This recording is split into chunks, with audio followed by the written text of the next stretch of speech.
तू शांत व कष्टाळू, आपण भलं आपलं काम भलं असा त्याचा स्वभाव. सगळ्या गावात त्याची या स्वभावाची चर्चा. लवकर शेतात जायचं, दिवसभर काम आटोपून संध्याकाळी घराकडे यायचं. घरी आल्यावर आपल्या मुलीशी खेळायचं, कट्ट्यावर चक्कर मारायची अन जेवायच्या वेळी पुन्हा घरी यायचं.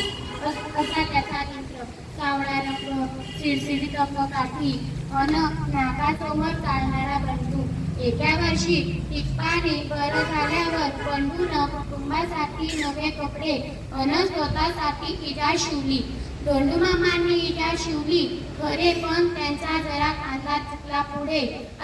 इजा जरा लांब झाली, चांगली 4 फूट लांब झाली.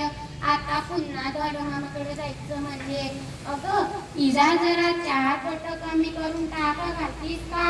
आहो सकाळी सकाळी आणि काय हे जेवण बनवायचं आणि त्याला शाळेत जायचं, मला नाही जमणार. सुबे इजा जरा 4 फूट कापून टाका घालतीस का? नाही दादा, मला केवढा अभ्यास पडलाय, आता कॉलेजची वेळ होईल, तू आईला सांग की. आई, ए आई, इजा जरा 4 फूट कापून टाका घालतीस का? ठेव तिकडे तुझी जाय, तिथं वैरण कापून कापून माझं हाताचं तुकडं पडलं. आईने जरा कोणाड्यात फेकली, बडबडीने सगून शेताकडे गेला. सकाळी इजार दुरुस्त केली पाहिजे होती. बंडूची बायको इजाराचे पाय कापते अन ढुमढुम टाके घालते.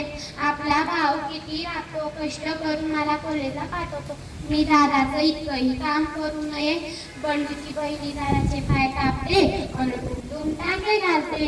उगाच पेटकलं पोरावर, इतका राग रागतोय तो पोरगा.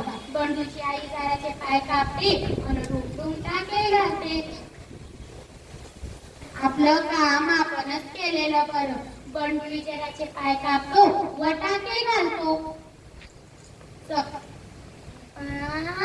सगळेजण आचार्याने पाहतात. मी बंडूची बायको बोलते, मी इजा 4 फूट कापली. बंडूची बहीण बोलते, मी पण. बंडूची आई बोलते, अगं गया, मी इजा 4 फूट कापली. बंडू बोलतो, मी पण. सगळेजण